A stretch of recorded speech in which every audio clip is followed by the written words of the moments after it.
झेप मराठी, आरसा महाराष्ट्राचा। धुळ्यात पांझरेच्या पुरात एकाने मारली उडी। अक्कलपाडा धरणातून पाणी सोडल्याने आलाय पूर।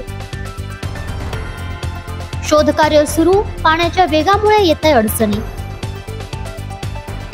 धुळे शहरातील आई एकविरा मंदिराजवळील पांझरा नदी पुलावरून एका अज्ञात व्यक्तीने उडी घेतल्याने शहर हादरले आहे। 28 सप्टेंबर रोजी रात्री 10:30 ते 11 वाजे दरम्यान ही घटना घडली।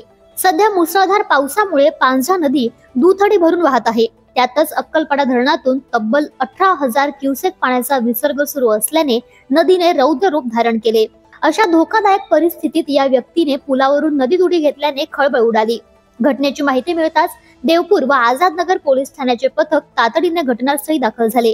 मात्र रात्रीचा अंधार आणि पाण्याचा प्रचंड वेग यामुळे शोधकार्याला मोठे अडथळे आले। 20 ते 25 मिनिटांपूर्वी माहिती मिळाली।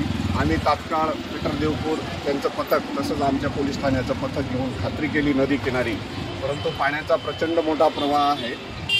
संबंधित व्यक्ती अज्ञात व्यक्ती आहे, अद्यापपर्यंत मिळून आलेलं नाहीये। आता सकाळी उजेड झाल्यानंतर पुढील पुन्हा शोध मोहीम हाती घेण्यात येणार आहे। अद्याप ही व्यक्ती कोण होती याची ओळख पटलेली नाही। तसेच त्याने हे टोकाचे पाऊल का उचलले याचा तपास सुरू असून पोलीस प्रशासनासमोर मोठे आव्हान उभे ठाकले आहे। दरम्यान या घटनेमुळे शहरात एकच खळबळ उडाली आहे।